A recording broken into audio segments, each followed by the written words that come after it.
నేను ఈ వ్లాగింగ్ కంటే ముందు నేను మొత్తం ట్రావెల్ చేసిన ఇండియాలో.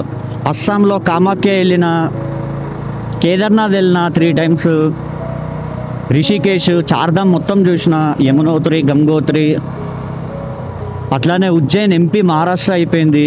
మహారాష్ట్రలో 3 జ్యోతిర్లింగాలు అయిపోయింది. ఎంపీ అయిపోయింది. ఎంపీలో 2 జ్యోతిర్లింగాలు. రామేశ్వరం వెళ్ళిన, అరుణాచలం వెళ్ళిన, ఎన్ని ప్లేసెస్ వెళ్ళినా అంటే స్పిరిచువల్ ప్లేసెస్, అన్ని ప్లేసెస్ వెళ్ళిన.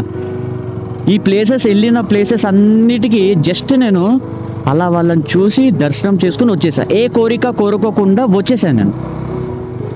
ఎందుకంటే ఏ కోరిక కోరుకున్నా అది పెద్ద మూర్ఖత్వం. ఎందుకంటే ఈ శరీరం శాశ్వతం కాదన్నప్పుడు కోరుకునే లాభం ఏంటి? నాకు ఇల్లు కావాలి, నాకు కారు కావాలి, నాకు ఇది కావాలి, అది కావాలి అని చెప్పి దేవుణ్ణి కోరుకోవడం, అది ఎందుకు కోరుకుంటామో మనకు తెలియదు. ఏది శాశ్వతం కాదు, మన శరీరమే శాశ్వతం కాదన్నప్పుడు ఆ కోరికలు శాశ్వతమా?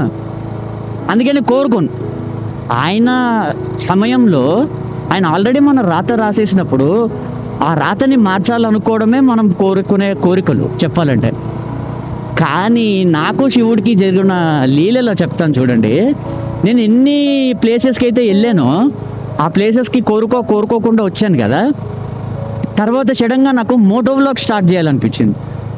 మోటో వ్లాగ్ స్టార్ట్ చేయాలనిపించిన తర్వాత ఎన్నైతే టెంపుల్స్ నేను చూసానో ఆ టెంపుల్స్ అన్నిటి దగ్గరికి మళ్ళీ వెళ్ళాలని ఉంది.